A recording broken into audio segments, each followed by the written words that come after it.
अस्सलाम वालेकुम दोस्तों, उम्मीद करता हूँ आप सब खैरियत से होंगे। आप देख रहे हैं मेरा यूट्यूब चैनल मेडिकल इन्फॉर्मेशन।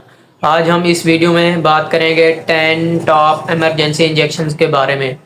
सबसे पहले बात कर लेते हैं इंजेक्शन परवास 2 ml के बारे में। इंजेक्शन परवास सामी कंपनी का एक ब्रांड है जिसका फार्मूला पैरास्टामोल है। इसको किसी भी किस्म के तेज़ बुखार के लिए इस्तेमाल किया जा सकता है। हाँ, जब किसी को हाई फीवर हो, हेडेच हो, कोई पेन वगैरह हो तो उसके लिए आप परवास इंजेक्शन को इस्तेमाल कर सकते हैं। इसके बाद बात करते हैं इंजेक्शन टोराडोल के बारे में। इंजेक्शन टोराडोल को आप किसी भी सवेयर किस्म के पेन के लिए इस्तेमाल कर सकते हैं, जैसे हो गया सर दर्द या फिर कान दर्द या फिर किसी हड्डी के टूटने की वजह से होने वाला दर्द, तो उसको कंट्रोल करने के लिए आप टोराडोल इंजेक्शन को इस्तेमाल कर सकते हैं। इसके बाद बात करते हैं इंजेक्शन लिग्नोकिन की। इंजेक्शन लिग्नोकिन एक ऐसा इंजेक्शन है जिसको आईवी बिल्कुल इस्तेमाल नहीं किया जा सकता।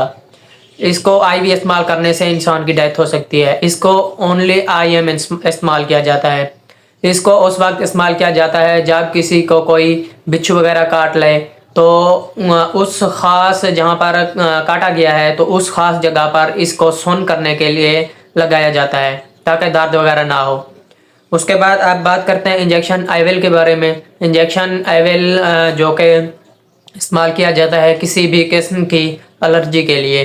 अगरचे आपको किसी कोई एलर्जी हो गई है, कोई इंजेक्शन लगने की वजह से कोई रिएक्शन वगैरह हो गया है, उसको कंट्रोल करने के लिए आप आईवेल इंजेक्शन को इस्तेमाल कर सकते हैं। या फिर आपको किसी चीज़ ने काट लिया है और एलर्जी हो रही है तो उसको कंट्रोल करने के लिए आप इंजेक्शन आईवेल को इस्तेमाल कर सकते हैं। उसके बाद बात करते हैं इंजेक्शन ग्रेविनेट की। इंजेक्शन ग्रेविनेट को इस्तेमाल किया जाता है वोमिटिंग के लिए।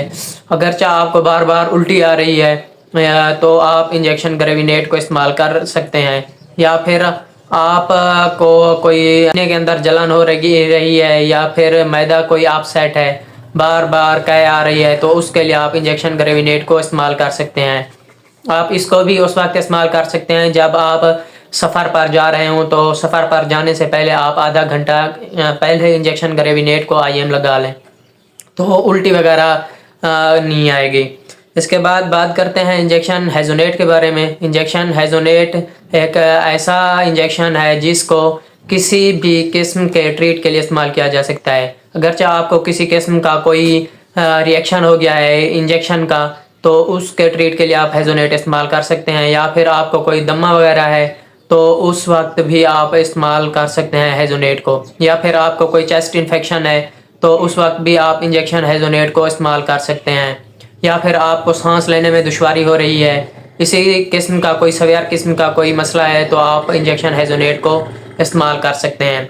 उसके बाद बात करते हैं इंजेक्शन नोस्पा के बारे में। इंजेक्शन नोस्पा जिसका फार्मूला है ड्रोटावरीन, और ये 2 ml का एक इंजेक्शन होता है। इसको इस्तेमाल किया जाता है एब्डोमिनल पेन के लिए, यानी कि आपको दर्द है या फिर पेट के नीचे कहीं भी आपको दर्द है तो आप उसके लिए आप नोस्पा इंजेक्शन को इस्तेमाल कर सकते हैं।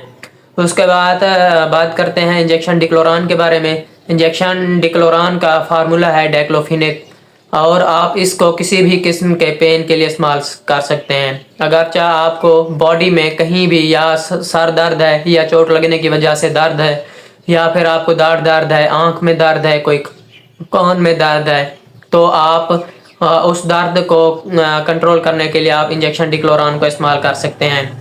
उसके बाद बात करते हैं इंजेक्शन डेकाड्रॉन के बारे में। इंजेक्शन डेकाड्रॉन का फार्मूला है डेक्सामेथासोन। आप इसको इस्तेमाल कर सकते हैं किसी भी रिएक्शन को रोकने के लिए। या फिर आपको कोई एलर्जी वगैरह हो गई है तो उसको रोकने के लिए आप इंजेक्शन डेकाड्रॉन इस्तेमाल कर सकते हैं। या फिर आपको कोई खांसी है, नज़ला ज़ुकाम है या फिर दमा है, तो उसके ट्रीट के लिए आप इंजेक्शन डेकाड्रॉन को इस्तेमाल कर सकते हैं। उसके बाद इंजेक्शन लासिक्स। इंजेक्शन लासिक्स का फार्मूला है फ्रोसिमाइड, और ये भी 2 ml का एक इंजेक्शन होता है। इसको आप ड्रिप के अंदर भी इस्तेमाल कर सकते हैं और आईएम भी इस्तेमाल कर सकते हैं। इसको इस्तेमाल किया जाता है ज़्यादातर पेशाब की रुकावट को ख़त्म करने के लिए। अगर आपका ब्लड प्रेशर हाई है तो उस वक्त आप इंजेक्शन लासिक्स को इस्तेमाल कर सकते हैं। इसके इस्तेमाल करने से आपका ब्लड प्रेशर نارمل ہوگا، کیونکہ جیسے ہی پیشاب ریلیز ہوگا تو بلڈ پریشر نارمل ہوگا۔ اس کے ساتھ ساتھ اگر آپ کو کوئی کڈنی سٹون ہے یا پھر کوئی پیشاب کی رکاوٹ ہو جاتی ہے تو اس کے لیے آپ انجیکشن لاسکس کو استعمال کر سکتے ہیں۔ یہ تھا دوستو آج کا ہمارا ریویو انجیکشن ایمرجنسی کے بارے میں۔ اگر ویڈیو اچھی لگی ہو، انفارمیٹیو لگی ہو تو میرے یوٹیوب چینل کو سبسکرائب کریں۔ پھر ملتے ہیں اگلی ویڈیو میں، آپ کے لیے دیجیے اجازت، اللہ حافظ۔